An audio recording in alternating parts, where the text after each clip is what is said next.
Bueno, para avanzar con el trabajo autónomo, nosotros tenemos evaluación de estructuras.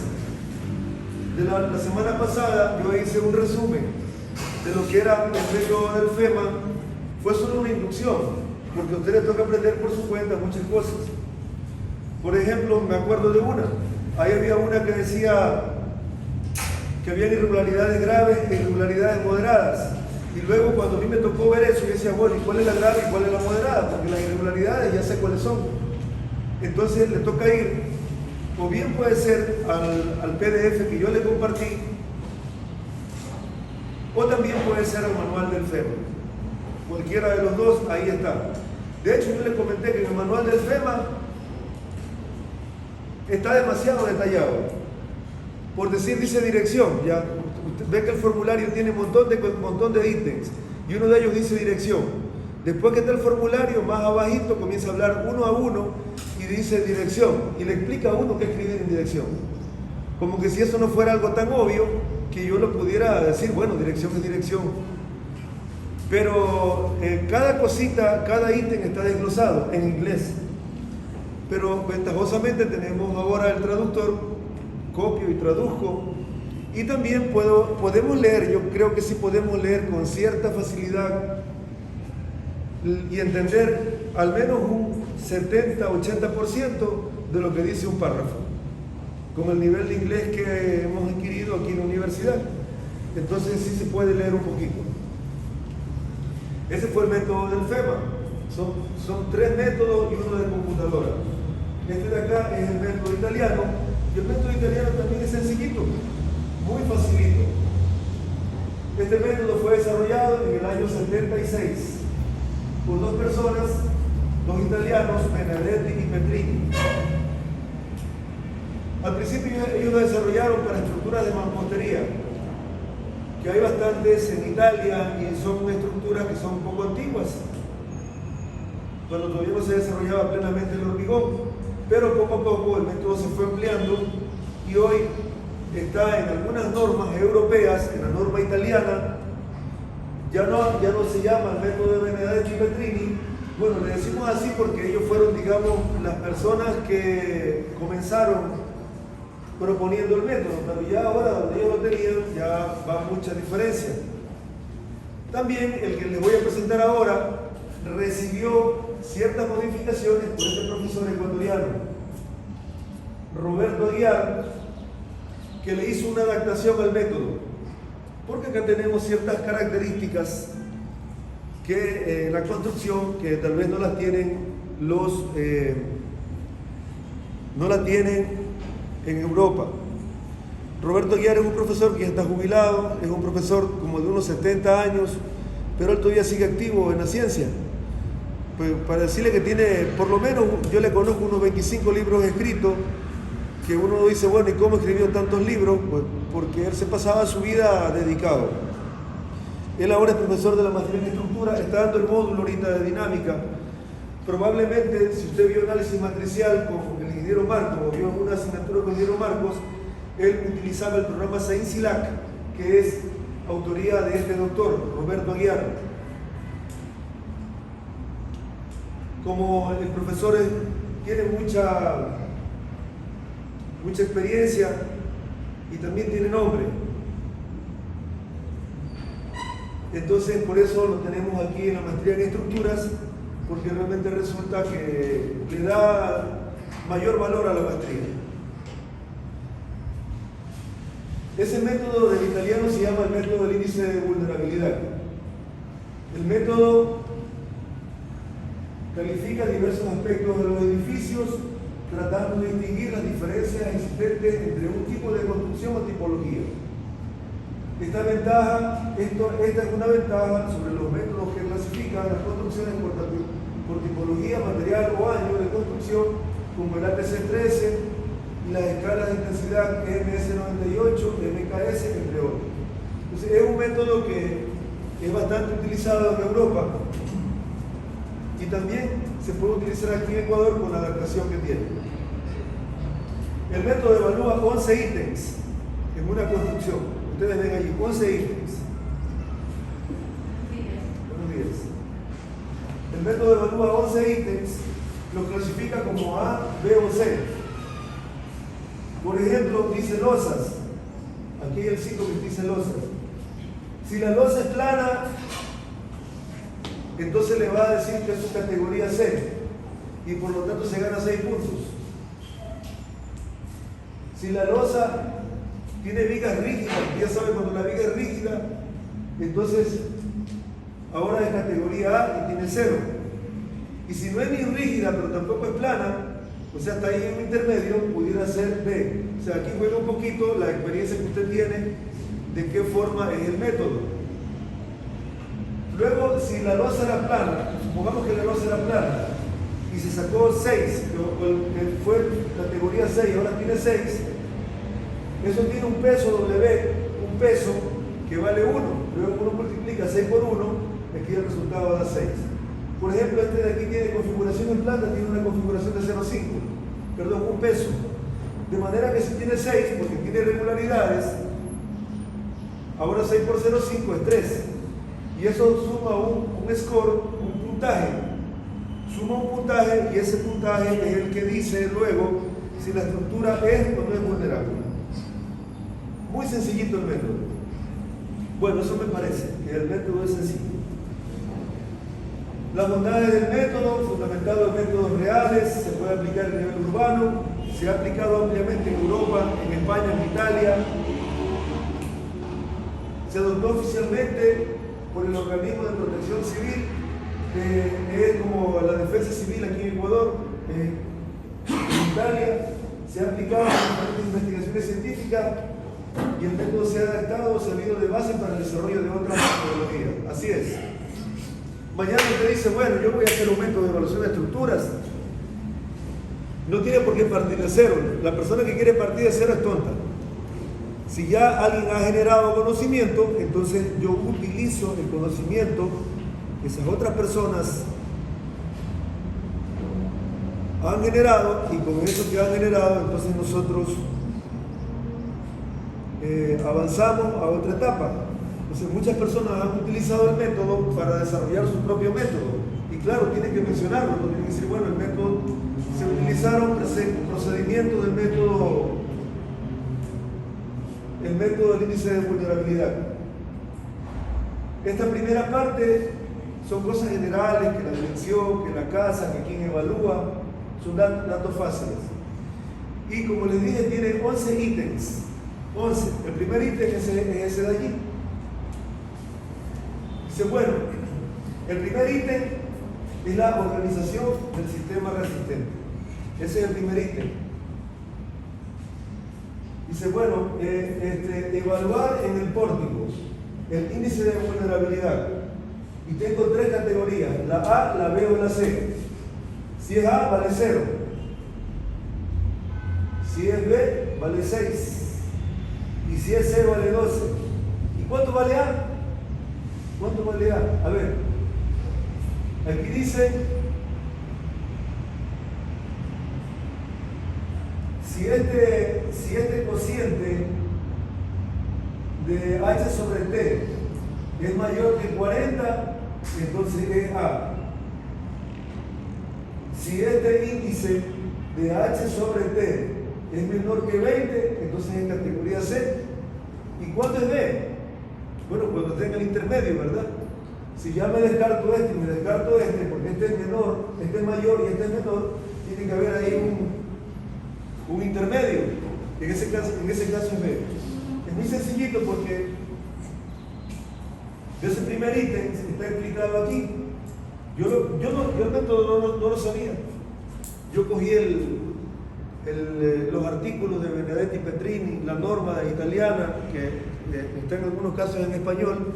Ahí me puse a leer, ¿no? Y dice, a ver, vamos a ver cómo es este método, que tanto me hablan. Y a ver, está fácil. No está difícil, así que a mí nunca me dieron. Y a usted tampoco nunca le han dado. Yo solamente le hago una inducción. Entonces, dése cuenta de que sí se lo puede por uno mismo aprender. Y, eso debe ser la principal misión de un profesor. Enseñarle a aprender. Daza, siéntate acá adelante. para que puedas atenderme bien, porque te veo con la cabeza caída.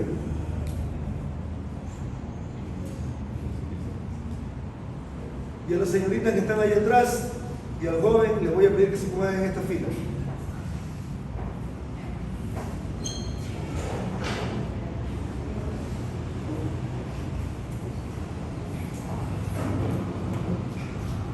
En esta de aquí, por favor.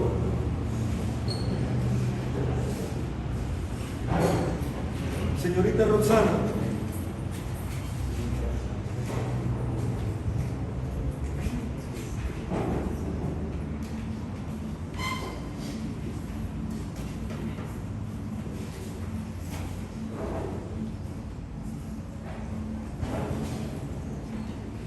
Cuando yo veo gente por ahí atrás, tiendo a gritar, porque creo que no me están escuchando. Y comienzo a hablar muy duro. O debería hablar despacito para que no me escuchen.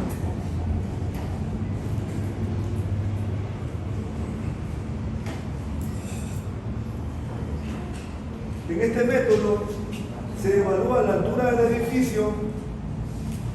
Atención, se evalúa la altura del edificio sobre el periodo. El periodo se puede calcular con esta ecuación que está en la anexo, o también se puede decir que 0.1 por el número de pisos. Aunque esa no es la forma correcta de evaluar el periodo, porque el periodo ahí siempre va a dar lo mismo dependiendo de lo que sea. Y mire, escúcheme, ¿de qué depende el periodo? A ver. Sí, pero ¿de qué depende? Está, claro, están en tiempo, son oscilaciones por segundo, pero ¿de qué depende el periodo? ¿Cuál es? Bueno, una variable sí, una variable es la altura. ¿Y cuál sería la otra variable?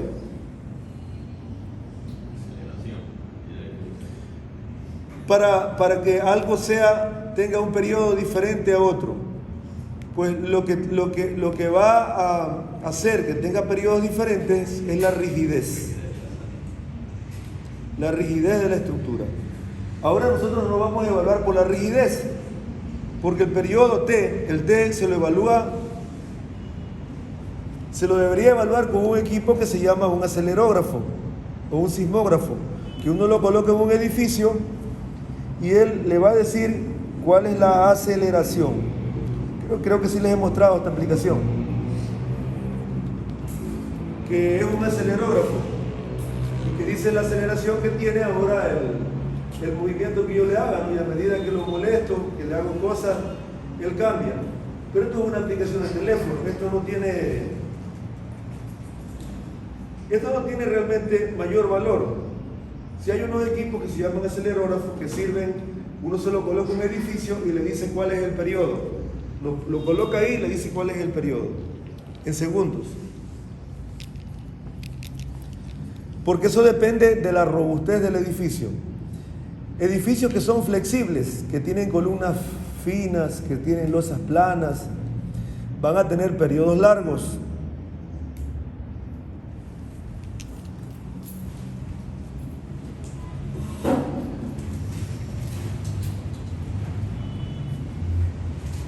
Miren, esta estructura, este edificio, tiene 4 niveles, tiene 4 pisos. Y una forma sencilla es decir que el periodo es 0,1 por el número de pisos. De manera que este edificio tendría un periodo de 0.1 por el n, donde este n es el número de pisos, que es 4, o sea que este periodo es 0.4 de este edificio aproximadamente. Esto significa que él haría, en el momento en que se lo excita, en que se lo molesta, él haría una oscilación completa, ir y venir, en 0.4 segundos. Cuando pasa la planadora, ¿verdad? Ahí uno siente que el edificio tiembla y claro, lo puede hacer eso allí. Pero eso depende de su robustez también. Esa fórmula de allí fue desarrollada en base a un ingeniero que yo les comenté, que en Estados Unidos colocó acelerógrafos en diferentes edificios y fue haciendo una ecuación dependiendo del material y del número de pisos. Pero ¿qué tal si la construcción es muy mala? ¿Qué tal si la estructura es muy flexible? Pues si la estructura es muy flexible, ya no va a dar 0,4. Vamos a poner que este mismo edificio, FICA número 1, este es el FICA número 1, edificio de la facultad número 1, dio 0,04. Pero también el mismo edificio, si no es tan si es un poco flexible, yo le voy a poner una exageración, le voy a poner 0,8. 0,8, estos son segundos, ¿verdad? Segundos, la abreviatura de segundo nomás es segundo.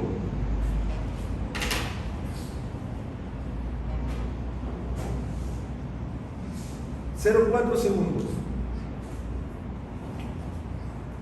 Ahora este edificio tiene como 3 metros, digamos que sean 3 metros. 3 metros de entrepiso, puede ser que sea un poquito más. Es decir, sería que H es 12 metros. Y luego viene que hay que evaluar el índice de vulnerabilidad. Entonces eso es la altura, que es 12 metros, dividido para 0,4. Pero también tengo este mismo índice, si yo supusiera que este edificio es flexible, que son los 12 metros, dividido para 0,8 segundos. 0,8 segundos. 0,8 segundos. La cosa va a cambiar. Por ejemplo, ¿cuánto sería aquí?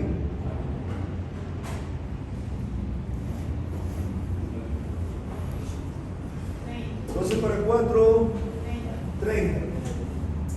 Y acá sería la mitad, 15.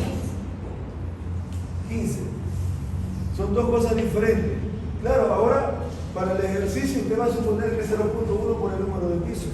Así lo va a dejar. Pero ya sé que para una evaluación real eso no es lo adecuado. Lo adecuado es que coloque un acelerógrafo. Porque el periodo depende de la flexibilidad. Si las columnas son muy finitas, el edificio va a ser muy flexible y se va a maquiar, ¿verdad? Se va a maquiar, pero se va a maquiar o se va a mover de un lado a otro, pero con un periodo mayor de tiempo. Ahora, vemos como estos numeritos. O sea, ¿qué es mejor, que se acerque a cero o que salir de eso? No, pues que sea rígido.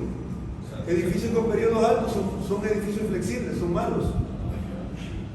Entonces, mire, a ver, dice, si es mayor que 40, póngale A, y si es menor que 20, póngale C.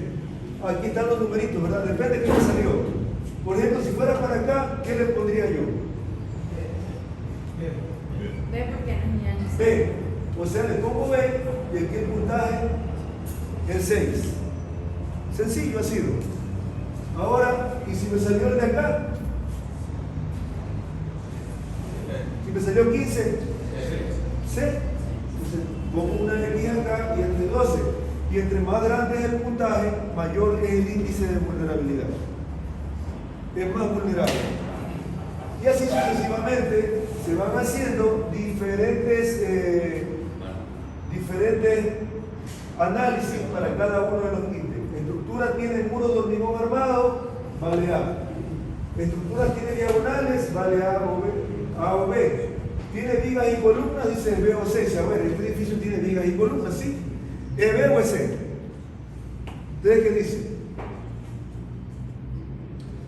Si yo sé que tiene vigas y columnas, yo digo, a ver, no es lo mismo que tenga un edificio de vigas y columnas con una losa plana y con columnas que no cumplen con el mínimo de requerido según las normas. Entonces yo me iría por la opción C. Pero si este edificio que estoy hablando ahora, este de aquí, le veo vigas y columnas y veo que las vigas son rígidas y que la columna es normativamente bien hecha, entonces yo le categorizaría como B. Así que ahora juega el criterio de una persona que sabe algo un poquito de las normas de construcción. En la estructura de la mampostería es acoplada. Para mampostería acoplada, 2 puntos. El área de abertura es menor que 30%, es A o B. Es mayor al 50%, es categoría C. Mampostería no confinada también es categoría C. ¿Cuándo la mampostería es confinada y cuándo la mampostería no es confinada?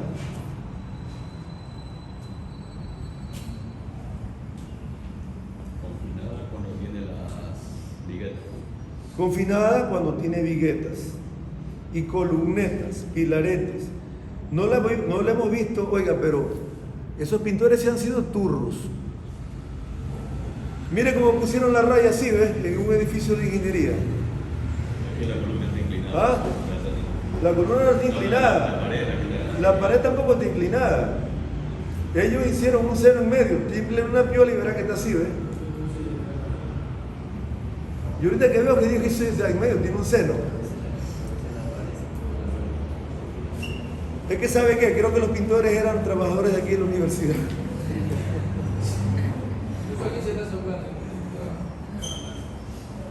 Humedad. Puede ser la humedad. ¿Cómo? Esa punta fría no tendrá reproducción. Esa punta fría no tendrá reproducción. ¿Cuál es punta fría? ¿A dónde?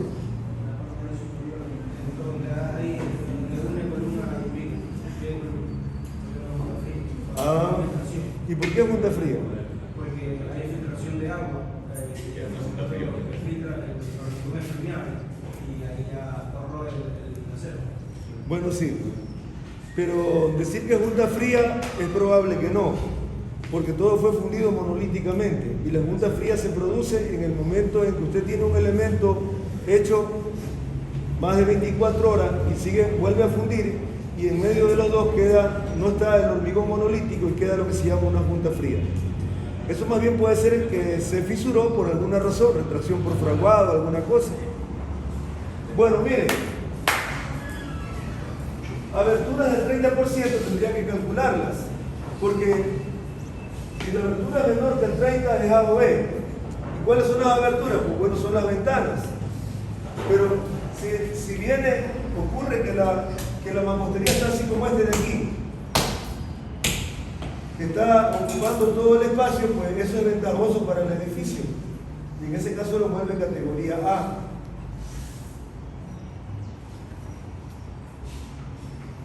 Avanzamos. Dice ahí en resistencia en kilogramos centímetros cuadrados. Dice, si es mayor que 240, póngale A.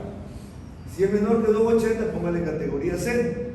Pues la única manera de medio presumir eso, si el edificio es viejo, sería llevando un esclerómetro, como para tener una noción.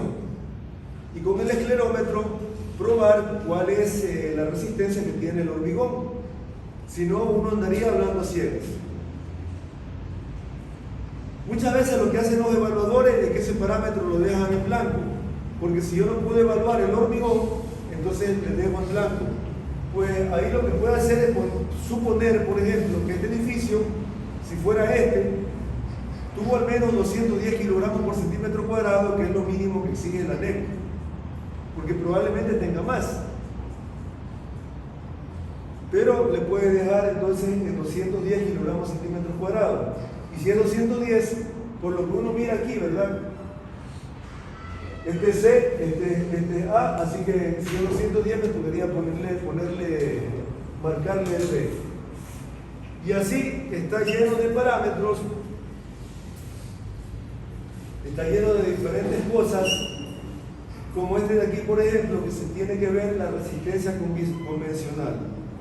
Para la resistencia convencional está esta relación que se llama alfa, donde alfa es igual al cortante resistente dividido para el cortante actuante.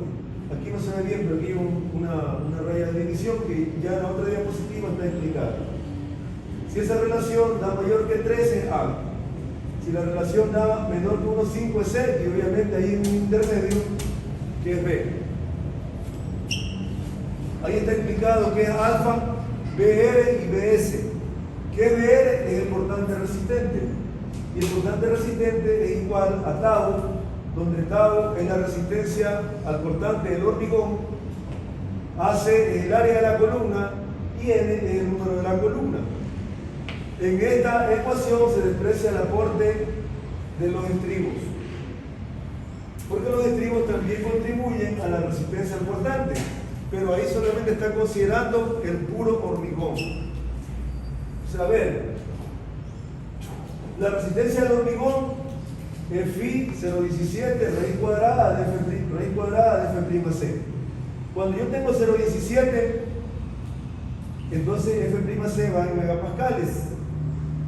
Si lo quiero poner en kilogramos centímetros cuadrados, esto vale 0,53. Algunos grupos de evaluación que hicieron con 0,53, perdón, con 0,17 y pusieron aquí los 110, yo les bajé puntos en evaluación de estructura, en evaluación de las letras, porque ahí utilizaron esa ecuación. Esta ecuación es la ecuación de resistencia cortante común del hormigón. Si tiene 0,17, esto va en unidades del sistema internacional, megapascal. Entonces, ese numerito que de acá, A sub C es el área de la columna y N es el número de la columna. Ahí me va a dar a mí un N valor. Claro, entre más grande es la columna y entre más columnas tenga, mayor va a ser el cortante resistente. Y lo otro es evaluar el cortante actuante. Ya el cortante actuante hemos hablado de varias veces aquí en la misma clase. Además que lo vieron en 5 resistencias. Ya sabe qué es cada cosita de esta, ya sabe qué es W. Ahora, como usted tiene que sacar W, lo que puede hacer es que ese W lo pone o lo asemeja a 1 tonelada por metro cuadrado. Porque ¿qué es W? W es la carga reactiva, la carga muerta. Y en ese caso lo que puede hacer, esa carga reactiva, ponerla en 1 tonelada por metro cuadrado. O sea, mide el piso, lo multiplica por 1 tonelada por metro cuadrado, en este caso serían 10 kilonewton, para que pueda ser consistente con las unidades que hizo acá. Y luego ya tiene usted cuánto vale BS. La relación entre BL y BS es el coeficiente alfa, que es este coeficiente que está aquí.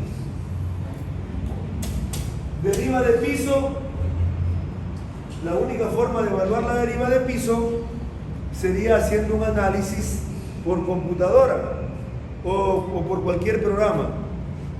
Si hay la deriva de piso se puede calcular a mano, pero se la puede calcular a mano teniendo las secciones de columnas, teniendo las secciones de vigas, teniendo el tamaño o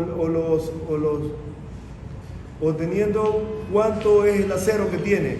De esa forma pudiera calcular la deriva, pero siempre con el uso de una computadora o de una calculadora que tenga para poner matrices.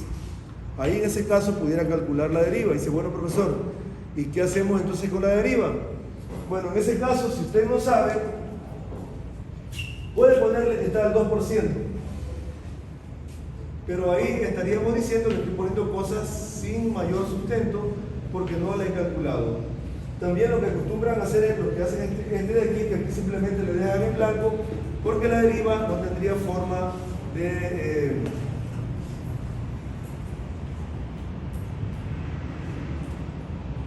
Me quedo pensando que algunos están durmiendo, yo los estoy viendo. Yo me pregunto, ¿será que se quedan hasta tarde? Viendo tonteras, ¿verdad? ¿O será que trabajan de noche?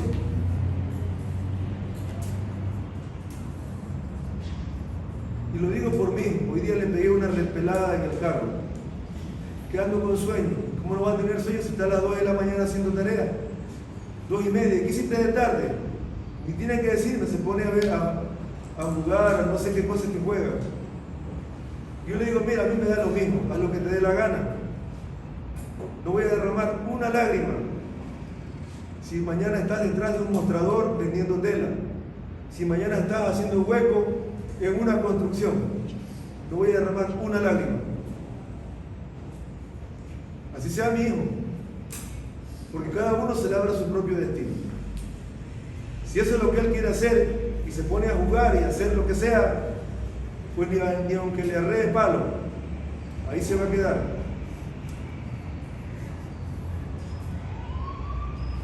Entonces, si se viene a dormir aquí, pues es como que no hubiera venido.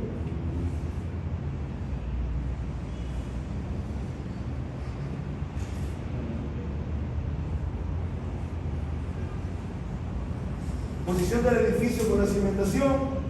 Bueno, de ahí para adelante le dejo para que usted, con ayuda, le voy a poner recientemente un estudiante de maestría de estructuras, hizo una tesis de evaluación con varios métodos y entre ellos utilizó CEDAY y lo explicó bastante bien.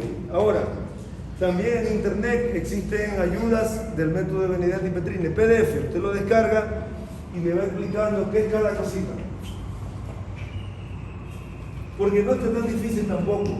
Losa dice, bueno, si la losa es plana, póngale categoría C. Si es rígida con vigas descolgadas, póngale A o B. Ah, pues eso depende, antes dijimos, ¿verdad? Depende. Si es rígida con vigas descolgadas, depende si la viga es muy rígida o la viga es poco rígida. Hay vigas pequeñitas. La abertura, el área de abertura es inferior al 30%, es categoría A o B. Dice, bueno, este edificio de aquí tiene una abertura ahí al centro, ahí en el pasillo. Bueno, si tiene una abertura, pero esa abertura es menor al 30% del área total del edificio, así que le voy a dejar en categoría A. Si la categoría es superior al 50, póngale C. Si la categoría es menor que 30, póngale A. Si la abertura es menor que 30, si la abertura es menor que 30, póngale A. Si la abertura es menor que 50, le toca ponerle C. Significa que entre 30 y 50 está la categoría B. Mira, ¿y si no tiene abertura? ¿Cómo? ¿Y si no tiene abertura? Ah, si no tiene abertura, 0. Acá es menor que el 30, ¿no? 0. Lo que pasa es que, como les comenté al inicio, el score, entre mayor es el score, mucho más grande. Ahora sí me brinco, y ese le dejo para que usted en su casa revise, porque también están las irregularidades, el estado de conservación, y finalmente usted va a tener un cuadro así, donde aquí va a tener, dice, a ver, a mí en organización del sistema resistente, ¿qué te dio? Dependiendo de lo que le dio, en puntaje le multiplica por esto de acá que es un peso. Hay parámetros que tienen mayor peso, unos que son 1, otros que son 0,5, y eso le va a dar un puntaje, y con ese puntaje es como uno puede decir, bueno, si el puntaje dio menor que 30, entonces la vulnerabilidad es baja. Si el puntaje dio entre 30 y 60, entonces es medio, y si dio mayor de 60 es una vulnerabilidad alta. Y claro, eso depende de cuán mala fue la estructura. Ese es el siguiente método de evaluación que ustedes tienen que utilizar para la tarea que tienen que hacer o presentar en este fin de ciclo, al final, el día del examen. No se queden, falta un mes.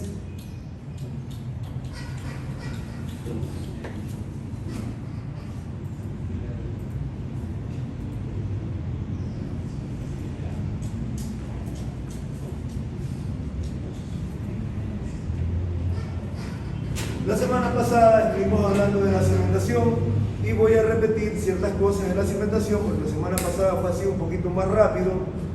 Tampoco es algo nuevo porque usted ya vio cimentaciones, si vio con el ingeniero Evangelos o con Palacios, pues quedaron bien preparados, pero algunos le andan huyendo y se van con un profesor que es más fácil, que da menos clases. Entonces todo depende de quién lo vio. Las funciones de la cimentación: transmitir las cargas, cualquier tipo, carga muerta, carga viva, carga de sismo, las cargas sísmicas impartidas por el suelo. La cimentación debe ubicarse y desplantarse sobre materiales que dispongan las suficientes características para resistir el cortante.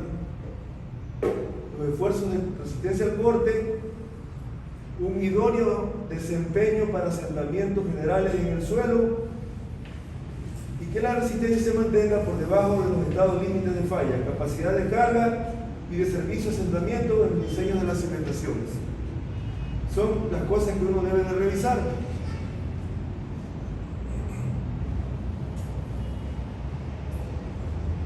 Hay edificios que fallan por corte, pero son raritos. Pero hay edificios que en los sismos han fallado por corte. Aquí en Puerto Viejo sí hubieron edificios que fallaron por corte del suelo, no por corte de la estructura. O sea, como si la estructura se partiera del suelo. ¿Cómo sería? Hay unas imágenes famosas de unos edificios que en Chile se viraron. Justamente son estos de aquí. Esto fue, creo que en el terremoto del año 2011.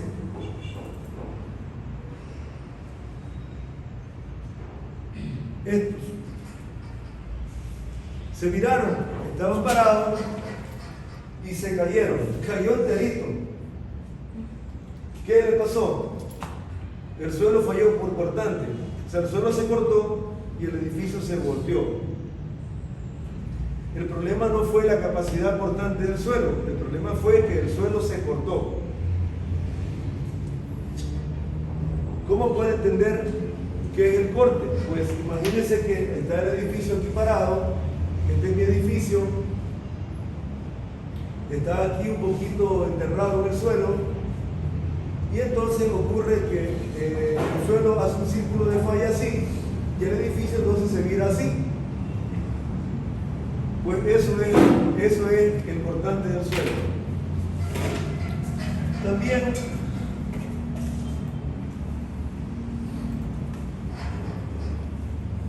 hay otro problema, este que se llama el asentamiento. El asentamiento no tiene mucho que ver con la capacidad de carga, porque la capacidad de carga es el coadmisible. Pero a veces hay un coadmisible, pero ocurre que hay algún estrato que es compresible por alguna razón. Por ejemplo, fue un material de turba, un material que tenía algún tipo de suelo abajo que era compresible, el suelo se comprime y se asienta.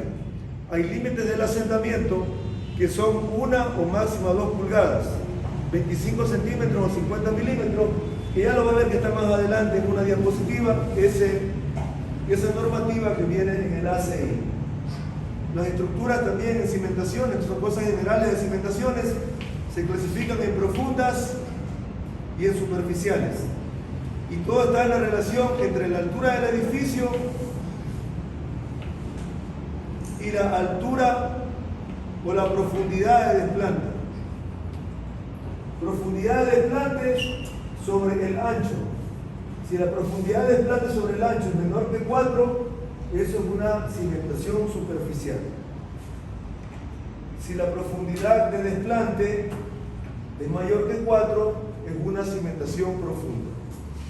DF es la profundidad de desplante, es decir, hasta dónde está enterrado, por decirlo en una palabra más criolla.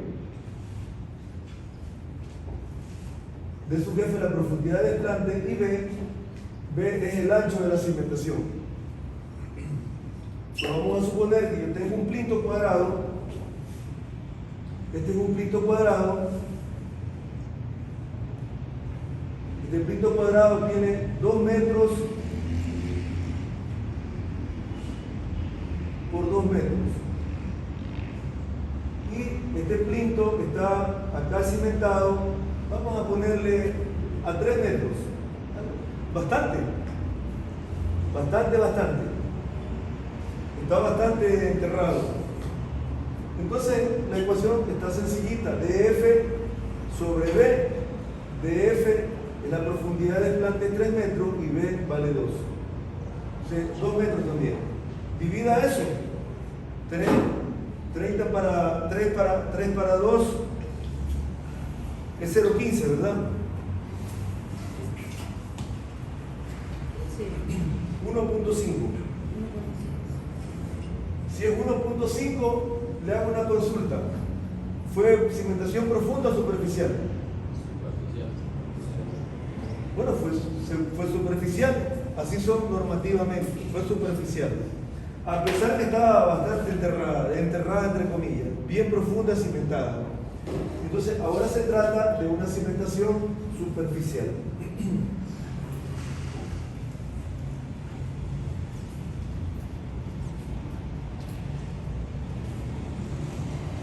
Son diferentes tipos de cimentaciones, la viga de cimentación.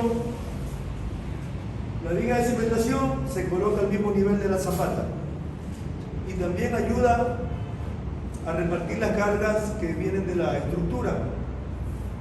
Las vigas de amarre, por lo general, se colocan un poco más arriba de la cimentación y aunque también resisten o distribuyen carga, pero eso como que es un invento criollo de aquí de Ecuador. Está la viga de cimentación y la viga de conexión, que son cosas diferentes. En el caso de la viga de cimentación, es una viga, esta viga de aquí, también ayuda a resistir las cargas o a distribuir las cargas de la cimentación al suelo. Mientras que en la viga de conexión, esta viga de acá solamente sirve para conectar una zapata con otra, pero no distribuye carga. ¿Y por qué no distribuye carga? Porque esta viga se la hace de forma tal que no quede en contacto con el suelo. Para que no quede en contacto con el suelo hay varias maneras. Por ejemplo, debajo de esta viga le ponen un cierto material, como una espuma, como una esponja, que hace que el suelo no reaccione, quede como decir un vacío. También en ciertos casos le ponen algún tipo de encofrado o de cosas por los laterales, de manera que no entre en contacto con el suelo. Le ponen hormigón también por los alrededores, pero la idea es que la viga, si esta es la viga, por acá abajo no entre la viga de la viga de amarre. Esta que dice aquí, de conexión, viga de conexión. La idea es que esa viga de conexión, en la parte de acá abajo, no toque el suelo. Y si no lo toca, no puede reaccionar. Y si, ¿cómo va a hacer para que no lo toque? Bueno, ya le dije, ahora ya se ha puesto de moda que le venden como una espuma. Como decir una espuma fleck, que va aquí abajo, de manera de que el suelo no pueda reaccionar. Y la otra es como dijo Zambrano, Antonio, ¿verdad? Anthony, que le ponen por este lado un poquito de hormigón ciclopio y por este lado otro poco de hormigón ciclopio, de manera que esta viga no esté en contacto con el suelo y ahí se transforma en una viga de conexión. ¿Es viga de cimentación? Bueno, es viga de cimentación si esa viga sí está tocando el suelo y por lo tanto distribuye cargas. Ese es el mismo esquema de que es una viga de cimentación. Los perfiles de suelo que están en ANEC y que yo lo puse aquí porque le digo, a ver, yo a usted no le he dado el tipo de suelo, no le he dicho cuál es el coadmisible, porque ya en una construcción real debo tener un análisis de suelo, un estudio de suelo. Si no lo tiene, ahora al menos debe de saber que hay una cierta correlación entre el tipo de suelo y el coadmisible. Porque mire, el suelo tipo A es un perfil de roca competente, y si usted tiene un perfil, se lo clasificó el estudio de suelo como un perfil de tipo A, pues no le va a decir que la capacidad admisible es 5 toneladas por metro cuadrado, porque la roca tiene una alta capacidad admisible, más que 5 toneladas por metro cuadrado.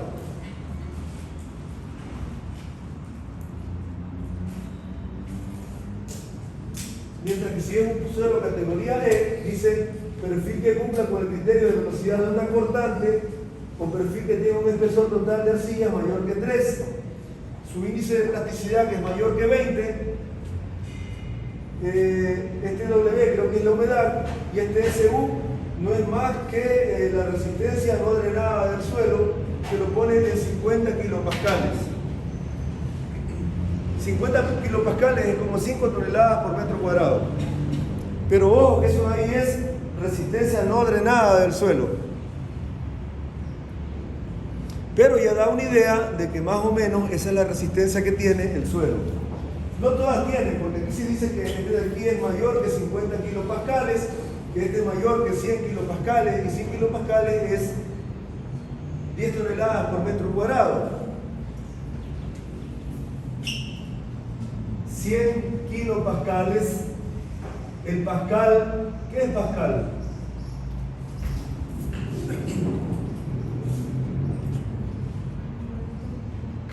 Newton sobre milímetro. ¿Newton? Sobre milímetro. Sí. También Newton sobre metro cuadrado, porque viene a ser lo mismo en realidad. Pascal es Newton sobre metro cuadrado. De esa manera. Entonces, significa que en este caso yo pudiera eliminar esto de aquí y es para convertirlo a tonelada que lo quiero, perdón, no es para pasarlo a otra unidad del sistema regional, sino para hacerlo directamente unidad del sistema MKS. Entonces, en ese caso, pascal es Newton sobre metro cuadrado. En un Newton hay 10 kilogramos por centímetro, 10 kilogramos metro por segundo cuadrado. Y haciendo todas esas divisiones y reemplazando, se va a encontrar que eso es lo que es 10 toneladas por metro cuadrado. O sea que aproximadamente un suelo tipo D tiene una resistencia mayor que 50 kilopascales. Por eso les dije, vea su tipo de suelo y con su tipo de suelo correlacione. No he visto ningún libro que correlacione, todavía no he encontrado, al final sí hay, que correlacione el tipo de suelo, posible tipo de suelo, con el coadmisible. Porque lo que usted va a requerir es el coadmisible. Le tocará sacar un coadmisible. Los suelos tipo A, B y C tienen capacidad portante mayor a 200 kilopascales. El tipo de suelo D tiene un número de golpes entre 15 y 50, es decir, una capacidad portante que puede ser mayor a 100 kilopascales. Los suelos tipo E y F son muy malos cuando depende, aquí tengo una mala sintaxis, depende de muchos factores. Tabla de correlaciones no existe desde mi punto de vista y nace la necesidad de un estudio biotécnico. Esto sí lo redacté yo en base a las cosas que he ido aprendiendo a medida que he ido estudiando. Yo no conozco una tabla de correlación, no existe, pero ese más o menos es lo que puede dar. Ahora, esta ecuación de acá está en el ACI 314R, en donde el coadmisible, si el suelo es granular, es 11 por el número de golpes. El número de golpes del SPT. El número de golpes que se cuentan en penetrar en un pie, ¿verdad? Se cuenta lo que el SPT demora en penetrar un pie. Suelos cohesivos, 12 veces N, son fórmulas generales, no son fórmulas que sean, digamos, que sirven como para una cosa a priori, pero nada reemplaza el estudio del suelo.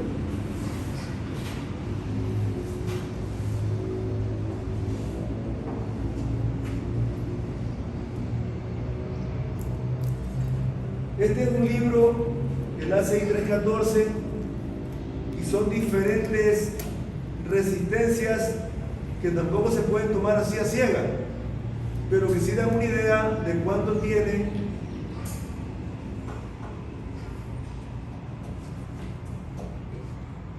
la resistencia del suelo dependiendo del suelo que uno está.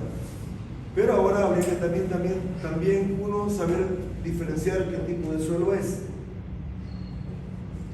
Los criterios de asentamiento, que antes les comenté, de que el asentamiento debe estar entre 25 y 50 milímetros. Escuchen, toda casa se asienta, todo edificio se asienta, toda estructura se asienta, todita se asienta.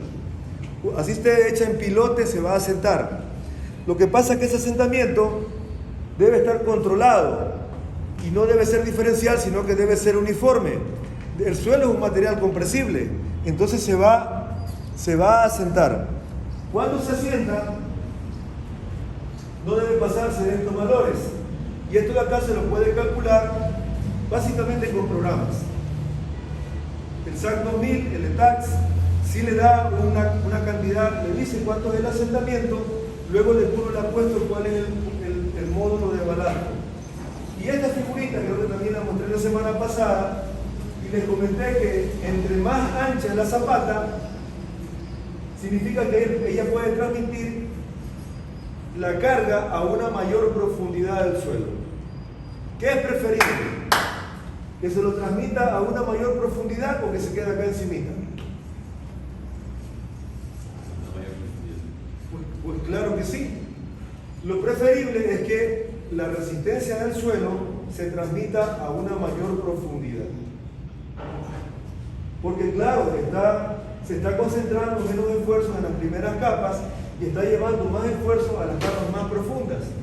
Para que se transmita a capas más profundas, ahora tendría que tener una zapata corrida. O entre más ancha la zapata, también mayor será la profundidad a la que puede transmitir el suelo. También existen estos modelos aproximados, son modelos matemáticos. Si yo tengo una carga aquí que vale Q, a medida que se va profundizando, la carga se va haciendo más pequeñita, hasta que llega un punto en que el suelo ni se entera que arriba hay una carga. Por ejemplo, este edificio es pesado, pero 50 metros de aquí abajo para el suelo ni se entera que aquí arriba hay un edificio, no sabe, ni siquiera le hace ningún esfuerzo, porque esa carga se está distribuyendo en los estratos superiores. ¿Y cómo se está distribuyendo? Con un bulbo de presiones como el que le mostré en esa diapositiva. De manera que estas son fórmulas aproximadas que le dicen cuál es a una determinada profundidad la presión de contacto que está teniendo debido a la carga que se le está aplicando en el suelo. Eso es un ejercicio para, lo dejé ahí a modo de información, pero es un ejercicio que le indica cuál es la presión que tiene a determinada profundidad dependiendo del tipo de zapata que uno tiene y del ancho. Para el prediseño de la cimentación, primero debe de tener la capacidad admisible del suelo, que se llama Q sub A. Q sub A es la capacidad admisible del suelo.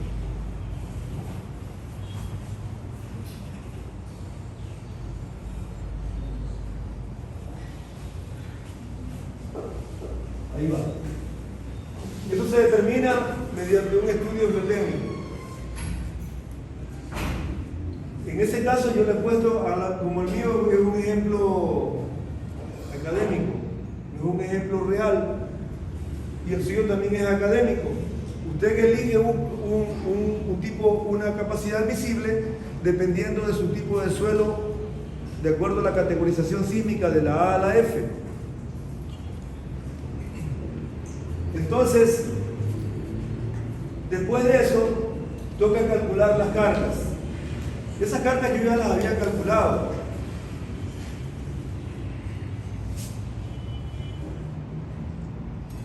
Ya la losa ya la habíamos calculado previamente, las paredes ya se habían calculado previamente, el peso por metro cuadrado ya se había calculado previamente.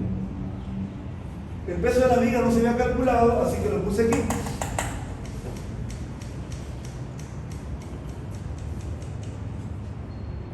Ese peso de las vigas,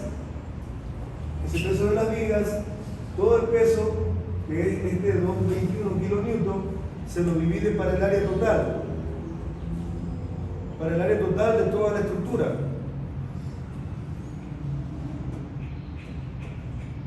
Y después que se ha dividido para el área total, en ese caso, ahí ya tengo la capacidad por metro cuadrado.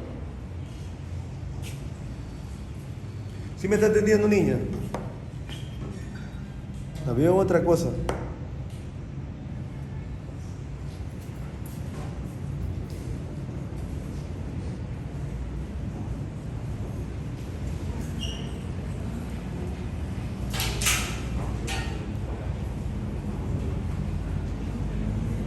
Mire, la universidad invierte en usted como $1.500 al año en el pago a los profesores, ¿verdad? Es gratuita la educación. Si se va a estudiar ingeniería civil aquí a la PUCE, vale como $250 cada mes. Como ir a un colegio particular, o un poquito hasta más caro que un colegio particular.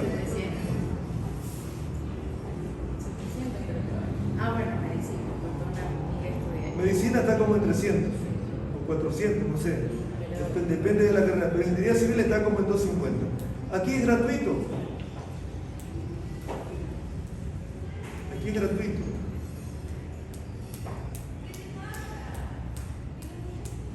En Estados Unidos la universidad pública es pagada. En Europa la universidad pública es pagada. La universidad estatal, la pública, esa tiene que pagarla. Y cuesta dinero ser un profesional. Y a veces las cosas gratis no se aprecian.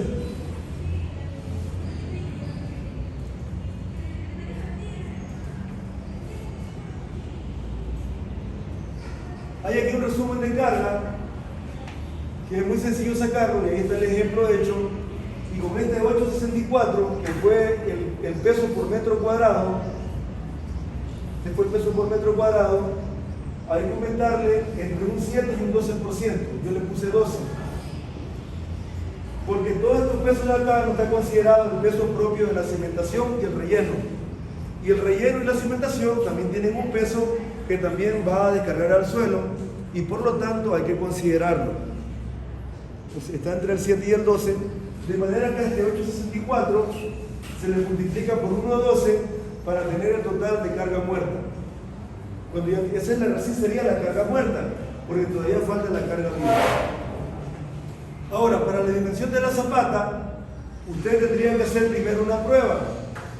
Yo el ejemplo que tengo allí ya es un ejemplo con zapata corrida. Pero antes de que usted haga una zapata corrida, uno viene de lo menos a lo más. Así que primero tiene que chequear de que la zapata, descartar la zapata aislada. Y si ya descarta la zapata aislada, entonces se pasa al siguiente nivel, que sería la zapata corrida. Si una zapata corrida tampoco sirve porque el edificio tiene muchos pisos o el suelo es malo, ahora el siguiente nivel es la losa de cimentación. Y si ya ni la losa de cimentación vale, pues ahora sí tendrá que poner pilotes. Pero claro, son edificios ya importantes y altos. Ahora, debe de sacar el área cooperante. Esto ya sé que esto simboliza la columna. Saco el área cooperante de una. Por ejemplo, aquí está el ejemplo del área cooperante de la columna 1B. La columna 1B es esta de aquí. Muy simplecito, son puras áreas. Veo la operación y miro la gráfica y ya sé dónde miro. Bastante evidente resulta. Y ocurre que esta B y 1 tiene un área de 1688. Estos 1688 se van a multiplicar por la carga muerta y por la carga viva y por el número de pisos, y va a dar la carga que tiene la cimentación. Aquí está dividido para 2 porque se trata de una zapata que es en 2 direcciones. Es una zapata, lo que yo terminé haciendo son zapatas corridas en 2 direcciones, ojo, por eso está dividido para 2. Pero si se tratara de un plito aislado, no debo hacer eso. En el caso de un plito aislado, toca hacer, esto está para zapata corrida, pero si fuera el plito aislado, aquí está la formulita. El área de la zapata es igual a 1.2 por el peso Q dividido para el Q admisible. Ahí está la formulita. Ahora, ¿por qué este 20%? Este 20% se le añade para considerar las cargas sísmicas que no están tratadas en el análisis. Y si miramos, la carga aquí fue 407 kilonewton De manera que aquí lo que tengo que hacer es reemplazar 1,2 por PU, que vale 407.7 kilonewton, dividido para el cono visible, que en el caso mío es 80 kilonewton por metro cuadrado, o 80 kilopascales, que es lo mismo, porque el pascal es newton sobre metro cuadrado. 6,11 y son metros cuadrados. Luego, si la zapata es cuadrada, L por B, longitud por ancho, si la zapata es cuadrada, esto es raíz cuadrada de 6 por 11 metros cuadrados. L por B, si fuera cuadrada, ahí va a salir como 2 y algo. 2,47. Bueno, sí, ya le redondeamos a 250, ¿verdad? 250 metros. O sea, una zapata cuadrada de 250 por 250. Si el suelo es muy malo, va a decir, bueno, esta zapata se va a chocar con la del otro lado, o ya van a estar muy cerca, así que mejor hago una zapata corrida. Ahora, miren, este es un modelo muy simplista.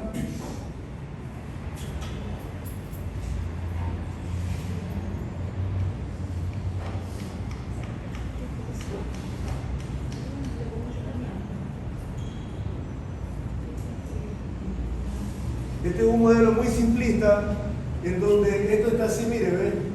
Está aquí la columna, acá abajo está el plinto aislado.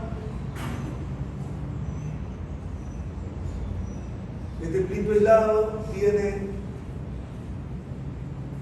250 metros por 250, es cuadrado. Por aquí se supone que por estática, la máxima carga que pudiera bajar serían 407,70. Eso cuando la carga viva está presente toda. Cuando en algún momento de la estructura se cargó todo, existió toda la carga viva, que pudiera ocurrir en algún momento durante el periodo de vida útil de la estructura. Note también que estas cargas de acá, que son de servicio o mayorada. Son de servicio. Despacito me lo dijeron. Son cargas de servicio. Porque si hubiera sido mayorada, se hubiera puesto 1.2 de D más 1.6 de L. Lo que ocurre es que no se hace eso, sino que se lo hace simplemente con cargas de servicio, porque la persona que da el estudio de suelo, el coadmisible, ese ya hizo una mayoración. Normalmente le ponen un factor de seguridad entre 2 y 3. Entonces, si la capacidad admisible por el estudio del SPT dio, por ejemplo, 20 toneladas por metro cuadrado, ellos le dividen para 2 y ese es el valor que le entregan. Ya existe una mayoración en la resistencia del suelo. Por lo tanto, usted no se puede hacer una doble mayoración. Por un lado, disminuir la resistencia del suelo y por otro lado, mayorarle la carga. O hace una de las dos, pero no las dos juntas. Y lo que se hace es que el estudio del suelo viene mayorado, es decir, reducido. Pero en cambio, toca poner las cargas simplemente de servicio. Ahora, si fuera de esta manera, entonces la reacción del suelo sería uniforme. La semana pasada les estuve comentando de que si fuera así, entonces aquí la reacción del suelo sería una cosa así.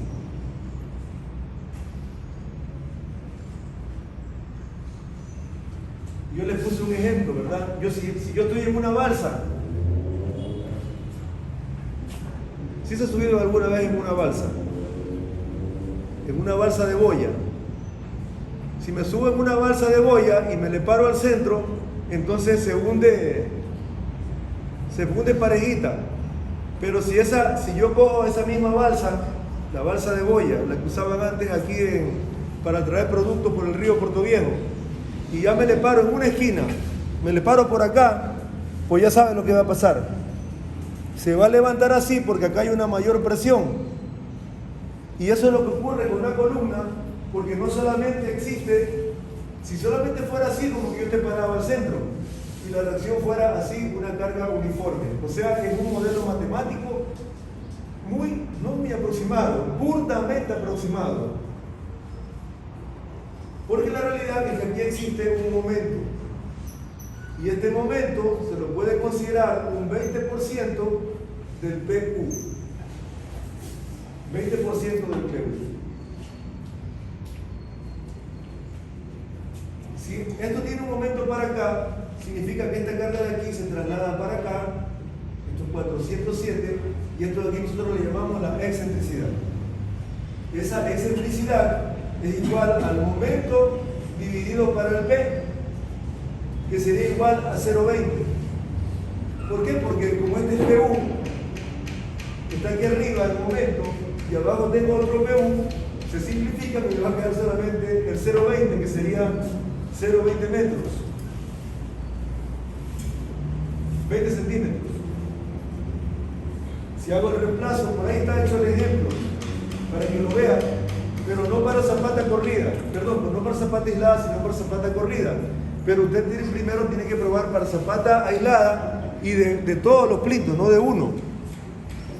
Entonces, me dio 0,20 y luego la siguiente fase es que yo revise la presión de contacto. Ahora, miren, aquí tenía el QA, ahora aquí tengo el QSUS. El QSUS es la presión de contacto.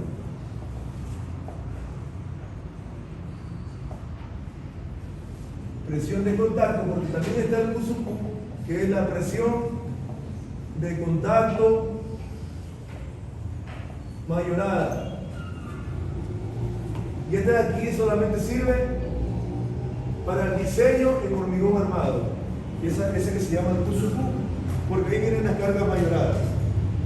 Ahora, toca aplicar esta ecuación, y en esta ecuación el QSUQ es P sobre A, pero P vale 407,7 kilonewton sobre A, que es 250 por 250 metros cuadrados, que multiplica a 1 más menos 6 veces la excentricidad, que es 0,20, dividida para la longitud de la zapata, que es 250 metros. Y de esto aquí va a salir de lo que se llama QSUQ, que es la presión de contacto, que no va a ser igual que esta presión de contacto que sacamos acá, esta de aquí, ¿verdad? Porque esta presión de contacto, mire, esta presión de contacto sería así, ¿verdad? 407 sobre 70 dividido para 250 metros al cuadrado. Esa sería esta presión de contacto así. Esto sería una cosa ideal, que la carga sea axialmente esté en el centro, lo cual no es verdad. ¿Cuánto da allí el QSUQ? Va a dar menor que 80, yo sé que va a dar levemente menor que 80. Vamos a una calculadora. 33,90. ¿Cuánto? 33,90. ¿Seguro? Pero es no menos porque hay una que se ponga y otra que se ponga. Ah, ya tuvo el valor. No, ese Este es el precio. igual. Que está ahí. Ese de 407,5. El área de 50 al cuadrado. Ah, no, ese 65. Eso sí. Estos son kilopascales. O sea, este de aquí es menor que los 80 kilopascales y yo lo aceptaría, porque diría, bueno, está todo bien, pero lo que ocurre es que esto sería siempre y cuando la carga sea axial. Si se desplaza, ahora tiene esta excentricidad y la fórmula aplicada es esta de aquí. Y dése cuenta que este de aquí le va a dar menor que 80 kilopascales. Saque la cuenta. Ese es 33,90. ¿Cuánto? 33,90. No puede ser. Ah, no, ese es.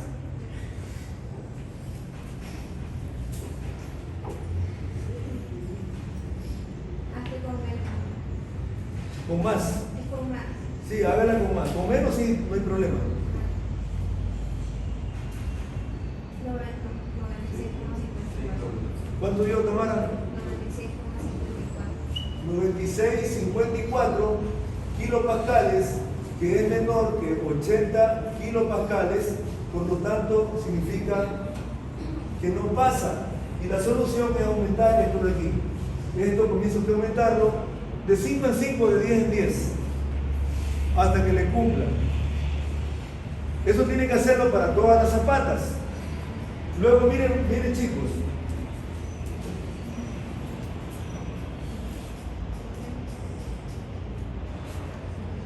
Vean. Aquí le salió una zapata de 2.50 por 2.50. Acá le salió una de 2.70 por 2.70. Por acá le salió una de 2.90 por 2.90.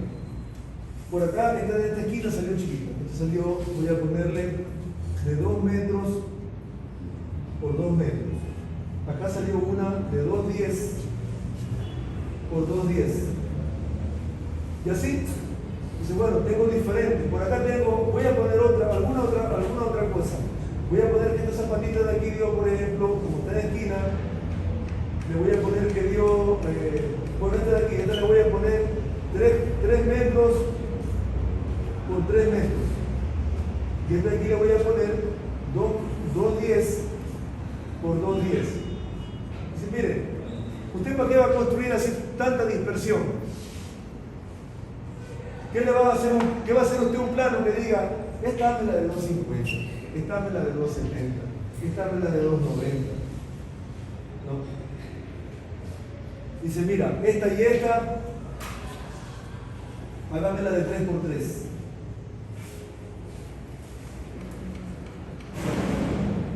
Esta y esta, hágala de 2.70. Claro, esta de 2.50. Pero para evitar la dispersión es lo que usted puede hacer. Esta y esta de acá arriba, hágamela toda de 2.10. Claro, usted le salió 2 metros. Eso es lo que se acostumbra a hacer. Y se lo hace. La sugerencia es que las que tienen 30 centímetros. En no mayores distancias de un pie, 30 centímetros. Si yo veo que la diferencia entre ellas son 30 centímetros, las uno con la mayor y no hago tanta dispersión de cómo es de diferentes tamaños de zapatos.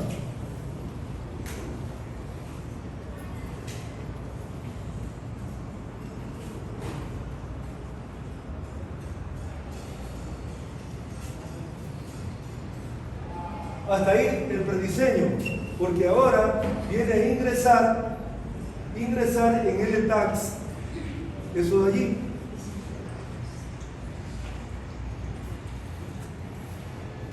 Miren, hay diferentes modelos matemáticos para representar el suelo en los programas de elementos finitos, diferentes formas. Hay ahora los que están desarrollando factores de impedancia, ahora están desarrollando eso, pero todavía no es algo que está plenamente desarrollado. Alguien ya debe tener unos 5 años, comenzaron a hacer doctorados, a investigar en el tema y ahora tienen estos famosos factores de impedancia. También está algo un poco más antiguo, que es el coeficiente de balasto. El coeficiente de balasto, o también se llama el coeficiente de rigidez del suelo. Hay suelos que son más rígidos y hay suelos que son menos rígidos. Bueno, es más rígido si es más firme, más duro. Y los modelos matemáticos que nosotros hacemos para representar el suelo en las estructuras es poniendo un resorte, y ese resorte tiene una rigidez que representa la rigidez del suelo. Y la rigidez del suelo se la hace en base a un parámetro que se llama el coeficiente de balasto y el ensayo de un plato, que es este que está aquí.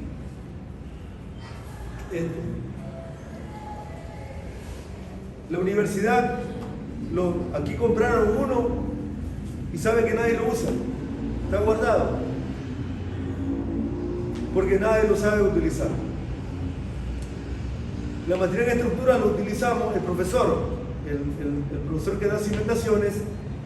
Nosotros tenemos 4 semanas de clase y 1 semana de taller. La semana de taller es de ensayos. Y entre los ensayos está el ensayo de la placa. Esta placa se le aplica una carga al suelo, la placa está normada en el diámetro, se le aplica acá arriba una carga como un gato como la gata del carro, pero otro tipo de gata, se le aplica una carga y se va midiendo cuánto, claro, arriba debe tener un peso, ¿verdad? Para que permitir aplastarle el suelo. Y se le va midiendo cuánto se hunde este suelo, cuánto se hunde. Y se lo mide con estos relojitos que son un deformímetro. Son unos deformímetros. Y luego en base a eso, existen diferentes ecuaciones que transforman ese ensayo del coeficiente de balasto en rigidez.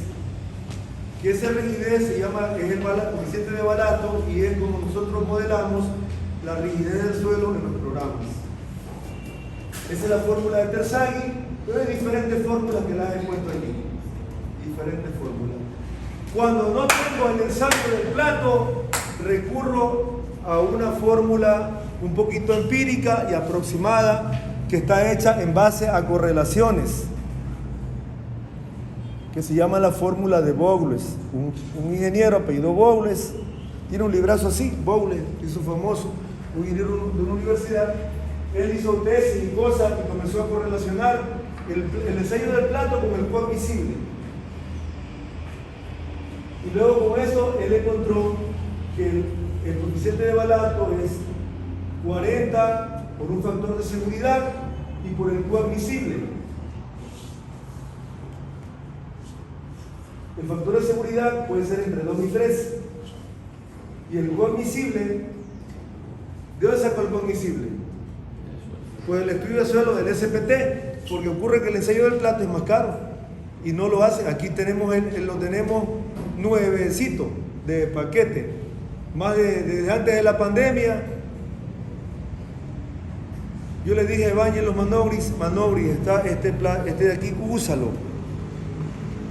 Pero eso depende de cada profesor, eso no depende de los técnicos del laboratorio, eso depende del profesor. Usar un equipo depende del profesor. ¿Por qué es el profesor que lleva a los estudiantes? Pues los técnicos no le van a decir a usted lo que va a hacer. Entonces, el coadmisible usted ya lo asumió previamente. Lo asumió porque es un ejemplo académico. Porque si no fuera un estudio de suelo, multiplique y saca el coeficiente de balasto. Ese coeficiente de balasto, si se trata de una zapata lineal, toca multiplicarlo por el ancho. Si se trata de una zapata corrida, toca multiplicarlo por el ancho, porque mi ancho puede ser 85. Si no es así, si directamente es un área, entonces no hace falta dividirlo, ojo. O si yo lo aplico directamente sobre un área, no hace falta dividirlo. Hay dos formas. Yo puedo hacer un modelo matemático donde yo haga que la viga sea un elemento frame.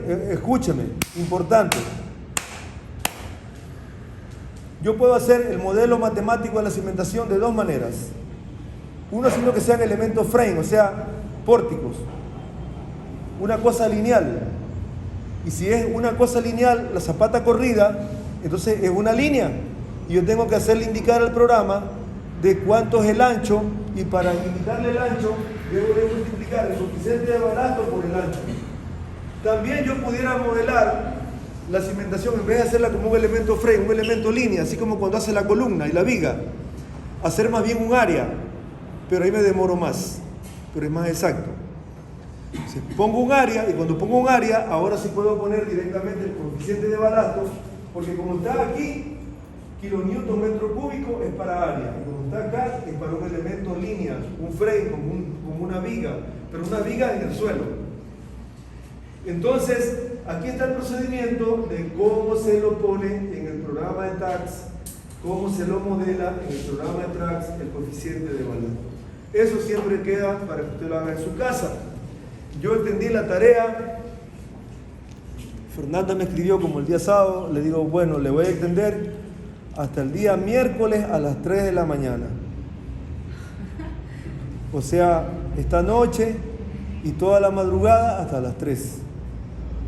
Bueno, duerma menos. Si otras veces se queda chateando, viendo televisión, si es una chupa, hasta nos amanecemos, una parranda. Haga el esfuerzo, ya estaba la tarea la semana pasada, ya tiene alguna noción de lo que tenía que hacer, ahora solamente a coger las fallas. Hoy día la rendición de cuenta del señor rector a las 9, así que por eso hoy día nomás la clase hasta este momento. Pueden salir.